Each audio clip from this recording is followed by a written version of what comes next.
በዕለተ ብርሃን በሚደንቅ መንገድ በሰንበት ላይ ደብረ ዘይት ሆኖ መልአኩ ቅዱስ ገብርኤልን ልናከብርበት ታላቅ ዕለት ሆኖ በዚህ ዕለት በዓሉ በጣም ሰፊና ብዙ ምስጢር ያለው በዓል ነው። እኔ ጥቂት ሀሳብ ነው የማካፍላችሁ። ሌሊት በሥርዓተ ማኅሌቱ እንደሚታወቀው ሊቃውንቱ ከቅዱስ ያሬድ ማኅሌት ብቻ ሳይሆን ደግሞ ከመልክዓ ገብርኤልም የሚገባውን ምስጋና ሲያቀርቡ ነበረ። አንዱ በመልክዓ ገብርኤል ተጽፎ የምናገኘው ወሀቦ መልአክ ናዛሬ ሕዙናን ዘከማከ፣ ከመላእክት መካከል ሐዘንተኞችን የሚያረጋጋ እንዳንተ ያለ የለም ነው መልኩ። መላእክት አያረጋጉም እያለን አይደለም። የቅዱስ ገብርኤልን የተለየ ስራ፣ የቅዱስ ገብርኤልን የተለየ ተልእኮ በመልኩ እየገለጠልን ነው ሊቁ። መላእክት እያንዳንዳቸው መዳንም መረጋጋትም መጽናናትም ምንጩ እግዚአብሔር ነው። ከእግዚአብሔር ውጭ የሚያጽናና የለም። ከእግዚአብሔር ውጭ የሚያድን የለም። ከእግዚአብሔር ውጭ የሚያረጋጋም የለም። ከእግዚአብሔር ውጭ ለሰዎች የሚደርስ የለም። ከእግዚአብሔር ውጭ አይነ ብዙ የሆነ ጠባቂም የለም። የተሻለ ጠባቂ የለም። ነገር ግን እግዚአብሔር የመዳናችን ምንጭ የመረጋጋታችን ምንጭ አንድ ይሆንና ይህንን መዳናችንን የሚሰጥበት መንገድ ግን እግዚአብሔር ብዙ እግዚአብሔር በአስደናቂ መንገድ በቅዱሳን መላእክት በኩል ለአንዳንዱ መልአክ እግዚአብሔር መንገድን የመምራት ጸጋ፣ ለአንዳንዱ መልአክ የመፈወስ ጸጋ፣ ለአንዳንዱ መልአክ ደግሞ የማብሰር ጸጋ፣ የማረጋጋት ጸጋ እግዚአብሔር ይሰጣል። የዚህ ሁሉ ምንጭ አምላካችን እግዚአብሔር ነው እና ለዚህ ታላቅ መልአክ የተሰጠው ሐዘንተኞችን ማረጋጋት ነው። ተስፋ የቆረጡትን ተስፋቸው እንዲቀጥልላቸው ማድረግ ነው። በቅዱስ መጽሐፍ ውስጥ የምናገኘው እንዲህ ባለ መንገድ ነው። የተፍገመገሙትን ማጽናት ነው። ይህንን ያውቃል መልአኩ ቅዱስ ገብርኤል። ዛሬ የምናከብረው ይህንን ታላቅ አባታችንን ነው ማለት ነው። ሰው ከመላእክት ጋር የተዋወቀው ከኤደን ገነት ጀምሮ ነው። መጽሐፍ ቅዱስ እንደሚነግረን እንደ እንግዳ ድንገት መንገድ ላይ ያገኘናቸው አይደሉም።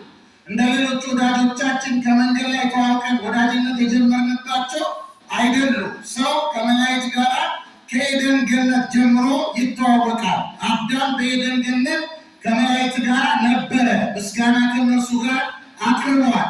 ኋላም ግን አዳም ከገነት በተባረረ ጊዜ፣ ከገነት በወጣ ጊዜ፣ ሰውነቱ በወደቀበት ጊዜ ማለትም በገነት የሚያኖረውን መኖሪያ ፈቃድ በራሱ ፈቃድ በተነጠቀ ጊዜ አዳም ወደ ገነት እጁን እንዳይዘረጋ ከሕይወትም ዛፍ ቆርጦ እንዳይበላ ገነት በኪሩቤል ሰይፍ ትጠበቃለች።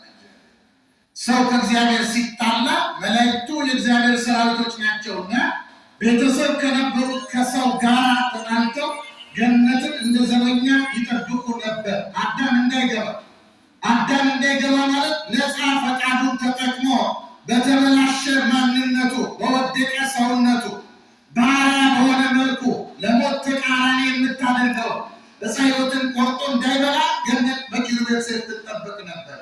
ሰው ከመላእክት ጋር የሚተዋወቀው ከዚህ ጊዜ ጀምሮ ነው። ስለዚህ በሰው ልጆች የሕይወት ጉዞ ሁሉ ቅዱሳን መላእክት አሉ።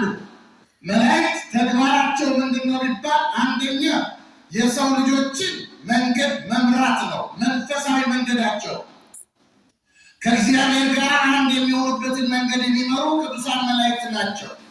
ለዚህ ነው ሐዋርያው ቅዱስ ጳውሎስ በዕብራውያን መልእክቱ ምዕራፍ 12 ቁጥር 22 ላይ እናንተ ግን ወደ ታላቂቱ ወደ ጽዮን ተራራ ወደ ሕያው እግዚአብሔር ከተማ በደስታም ወደ ተሰበሰቡት ወደ እልፍ አእላፋት መላእክት ደርሳችኋል። ክርስቲያን በመንፈሳዊ እድገቱ ሲወጣ የሚደርሰው ወደ መላእክት ሀገር ነው፣ ደስታቸው ወዳለበት ሀገር። ስለዚህ ወደዚህ ታላቅ መንገድ የሚመሩ ቅዱሳን መላእክት ናቸው በመንፈሳዊ ጎዳና።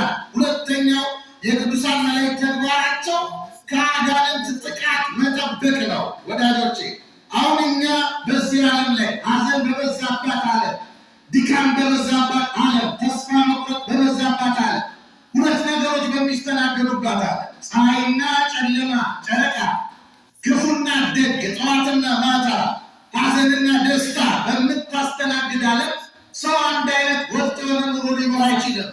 የሰው ሕይወት በምድር ላይ ብርቱ ሰልፍ ነው ይላል መጽሐፍ ቅዱሳችን። ሰው እንደሚደሰተው ሁሉ ሐዘን ያስተናግዳል።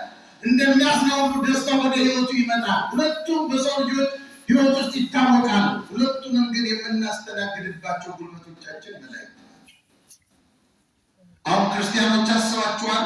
ሐዘን አሁን የገጠመን ሐዘን አንዳንድ ጊዜ እንደው እኛ ከአቅማችን በላይ የሚሆን የማንቋቋመው አንዳንድ ጊዜ ልንሸከመው የማንችለው የሚመስለን ተስፋ መቁረጥና ሐዘን በህይወታችን ላይ ሲገጥመን ብቻችንን የተሸከምነው ይመስላችኋል? ብቻችንን ተሸክመን የተሻገርን ይመስላችኋል? አይደለም። የሚያግዙ ቅዱሳን መላእክት ከጎናችን ናቸው። እነዚህን መላእክት የሰጠን እግዚአብሔር ስሙ የተመሰገነ ይሁን። ስለዚህ እነዚህ ቅዱሳን መላእክት ያግዙናል። እህቶቻችን፣ እናቶቻችን ቅዱሳን መላእክት ባይኖሩ ኖሮ እሳት አንድደን መሞቅ አንችልም። ሰይጣን ወደ እሳት ገፍትሮ መክተት ያውቅበታል። ሰይጣን የሰው ልጆችን ሞትና መጥፋት የሚወድ ነው። የሚጠብቁት መላእክት ባይኖሩ ኖሮ በብዙ ሀሳብ እየናወዝን አሞላ ማለት ኑሮ ግራ በመጋባት አይኖራችን ብዙ እያወጣና እያወረደ አስፋልት ስንሻገር ብቻችንን የምንሻገር እንዳይመስላችሁ። ወደ ማስተዋል እየመለሱ እጃችንን የሚያሻግሩ ቅዱሳን መላእክት ከጎናችን ናቸው። የሰጠን ደግሞ እግዚአብሔር ነው። ስሙ ለዘላለም የተመሰገነ ይህን ታላቅ መልአክ ነው። እንዳንተ ያለ ከመላእክት መካከል እኛ ሐዘንተኞችን ሊያረጋጋ የሚችል ሐዘንተኞችን እረፍት ሊሰጥ የሚችል ማን ነው በማለት የተናገረ። በተለይ ታላቅ መልአክ እንደሚታወቀው በአብሳሪነቱ በጣም ይታወቃል። እግዚአብሔር በተለይ በብሉይ ኪዳን ታሪክ በጣም ውድ የሆኑ እሱ የሚጠቀምባቸውን በጊዜ ቀጠሮ የሚወለዱትን ታላላቅ ሰዎች እንዲወለዱ አስቀድሞ ለወላጆቻቸው የመላእክትን ብስራት ይልካል። የመላእክትን ብስራት ይልካል። የሚላከው መልአክ ይህን ብስራት ለማሰማት ይሄ ታላቅ መልአክ ቅዱስ ገብርኤል ነው። በተለይ እንዲወልዱ መካኖች እንዲወልዱ ብስራትን የሚነግራቸው። ለምንድን ነው መካኖች እንዲወልዱ ብስራትን የሚነግራቸው የመልአክ ቢባል ገብርኤል ማለት አምላክ ወሰብ ማለት ነው። ሰው የሆነ አምላክ ስሙ ራሱ በስጋ መገለጥን የአምላክን በስጋ መገለጥ የአምላክን ከድንግል ማርያም መወለድ ማሳየት የሚችል ስም ስለሆነ አወልድ ላሉ መካኖች ብስራት አሰምቶ የሰው እናት እንዲሆኑ የሚያደርጋቸው የታላቅ መልአክ ቅዱስ ገብርኤል የተለየ መልአክ ነው። ይሄ መልአክ በብስራት የሚታወቅ መልአክ ነው። ይህን ታላቅ ብስራት መደምደሚያ ያደረገው ደግሞ ከብስራት ሁሉ የሚበልጠውን አስደናቂ ብስራት የግሪኮችን ጥበብ የተናቀ ያደረገ አስደናቂ ብስራት ከተአምራት ሁሉ የሚበልጠውን ታላቁን ተአምር ድንግል በድንግልና መውለድ እንድትችል ድንግል ፈጣሪዋን መውለድ እንድትችል አምላክን ትወልጃለሽ ብሎ እመቤታችን ቅድስት ድንግል ማርያምን ማብሰር የቻለ መልአክ ነው። በረከቱ በሁላችን ይደርብን። ይህንን ታላቅ ውለታ አምላካችን እግዚአብሔር የሰጠው አንድ ታላቅ ስራ በመስራቱ ነው። ቅዱስ ገብርኤል በማህበረ መላእክት መካከል ጠብ ተነስቶ ሳጥናኤል የመላእክት አለቃ ነበረ፣ እኔ ፈጠርኳችሁ በማለቱ ምክንያት ተመልከቱ። እግዚአብሔር ፈጥሮ ተሰውሮባቸው ነበረ። ለምን? በነፃ ፈቃዳቸው አምላካቸውን ፈልገው ማግኘት እንዲችሉ። ነፃ ፈቃድ የተሰጠው ፍጥረት ሰውና መላእክት ብቻ ነው። ከፍጡራን ሰውና መላእክት ነፃ ፈቃድ ወዶ ፈቅዶ ለእግዚአብሔር እንዲገዛ የማይገደድ ፍጡር ቢኖር መልአክና ሰው ነው። ስለዚህ መላእክትን እግዚአብሔር ፈጥሯቸው አምላካቸውን እንዲያገኙ ቢሰወርባቸው መኑ ፈጠረን ለማየት መሳይ ማን የፈጠረን ከወዴትስ የመጣ ነው ብለው ሲጠይቁ ሳጥናኤልን የፈጠርኳቸዋል። ያኔ መላእክት ዓለም ለሶስት ተከፈለ። ግማሹ አምኖ ወደቀለት፣ ግማሹ ተጠራጠረ። የተወሰኑት ግን ቅዱስ ገብርኤል ምን አላቸው? ንቁም በህላዌ ነስተረክቡ ለአምላክ አምላካችን እስኪገለጥልን በዚህ ጸንተን እንቁም። ይህም ታላቅ ጸሎት የሰበከ መልአክ ስለሆነ የመላእክትን ዓለም ያረጋጋ መልአክ ስለሆነ አምላካችን እግዚአብሔር አንድ ልጁ ወደዚህ ዓለም ሲመጣ ከሚወለድባት ከድንግል ዘንድ ሄዶ እንዲያበስራት ታላቁን ውለታ ዋለለት። እግዚአብሔር በሰራንለት ቁጥር መልሶ እጥፍ ድርብ አድርጎ የሚከፍልን አምላክ። ይሄ መልአክ በተለይ በዛሬው ዕለት በባቢሎን አንድ ታላቅ ገቢረ ተአምራት የፈጸመበት ዕለት ነው። እንደሚታወቀው በዚህ በመጽሐፈ ዳንኤል ትንቢተ ዳንኤል ምዕራፍ 3 ላይ ታሪኩን እናገኘዋል። የሶስቱን ወጣቶች ታሪክ። እነዚህ ሶስት ወጣቶች በብዙ ትምህርቶች ትሰሟቸዋላችሁ። አንኳር ጉዳዮችን ብቻ ነው የምነግራችሁ። እነዚህ ሶስት ወጣቶች አናንያ፣ አዛርያ፣ ሚሳኤል ይባላል። በተለይ በትንቢተ ዳንኤል ምዕራፍ 1 እና 2 ላይ በንጉሱ ዘንድ ከብረው የታዩ ናቸው። በቤተ መንግስት በደስታ የሚኖሩ ናቸው። እግዚአብሔርን የሚያመልኩ ናቸው። ነገር ግን ለንጉሱ እንደ ሕጉ የሚታዘዙለት፣ መንግስቱን የሚያከብሩለት፣ እነሱም በሲመት ከብረው ይኖሩ የነበሩ ናቸው። ወደ ምዕራፍ 3 ደግሞ ስንመጣ ታሪካቸው ተለውጦ ለመከራ የተዘጋጁ ሆነው እናገኛቸው። ይሄ ዓለማችን አክብራ እንደማትቀር ማሳያ ነው ወዳጆች። ዓለም እንዳከበረች የምትቀራል፣ መልኳ ይለወጣል። ዓለም ከጊዜው ጋር የምትራመድ ናት። ዓለም ከወቅት ጋር የምትራመድ ናት። በዓለማችን ላይ አሁን ኦርቶዶክሳውያን አንድ የምንከሰስበት ትልቅ ክስ አለ። ይሄ ክስ ምን እንደሆነ ታውቃላችሁ? ዓለም እኛን የምትከሰስ ኦርቶዶክሳውያን ስታክ አድርገዋል ይሉናል፣ ቆመዋል የሆነ ቦታ ይሉናል። አዲሱን ዓለም አይከተሉትም፣ ከአዲሱ ዓለም ጋር አይሮጡም ብለው ይከሱናል። መልሳችን አዎ ስታክ አድርገናል። ስታክ ያደረግነው ግን ክርስቶስ የሰጠን እውነት ላይ ነው። ስሙ ለዘላለም የተመሰገነ የቆምነው እዚህ ላይ ነው። ይሄ እውነት የማይለወጥ ነው። ማንም ሊያሻሽለው የማይችለው፣ ማንም አፕዴት ሊያደርገው የማይችለው፣ እንደ ቴክኖሎጂ የማይለወጥ ከወልደ እግዚአብሔር የተቀበልነው እውነት ላይ ነው የቆምነው። ዓለም መልኳ በተለዋወጠ ቁጥር እውነተኞች ይፈተናሉ። ከእውነት ጋር ለመኖር የሚወዱ መከራ ይቀበላሉ። ናቡከደነፆር ተመልከቱ፣ አንድ ባለሟሎቹ ወዳጆቹ ተጠግተው አንድ ምክር መከሩት። እንደ አምላክ እንዲታይ ንጉሥ ነበረ፣ ይበቃው ነበረ። ምድራዊ ስልጣን ይበቃው ነበረ። ነገር ግን ከዚያ በላይ በፍጥረት እየነደደ እንደ አምላክ እንዲታይ አንተ ዱራ በሚባል ሜዳ ላይ ለምንድን ነው አንድ ታላቅ የወርቅ ምስል በመልክህ የማታሰራው? እና ህዝቡ ለዚያ እንዲሰግድለት አደረገ፣ ክብር እንዲጨምራል። አያችሁ፣ ሞኝ ተመካሪ ችግር ነው። ናቡከደነፆር ታላቃውን ታቆመ፣ ከሱ በላይ ያለውን ረሳው እና ታላቁን ታቆመ። የቆመውን ትልቅ ነው በጣም 6 ክንድ ነው ወደ ላይ፣ ወደ ጎን ልክ እንደዚያው 6 ክንድ ከስንዝር ነው። ይሄ 6 ክንድ ከስንዝር ማለት በጣም ረጅም ነው። ከሰው ቁመት 15 እጥፍ በላይ ከፍ አድርጎ ከሰው።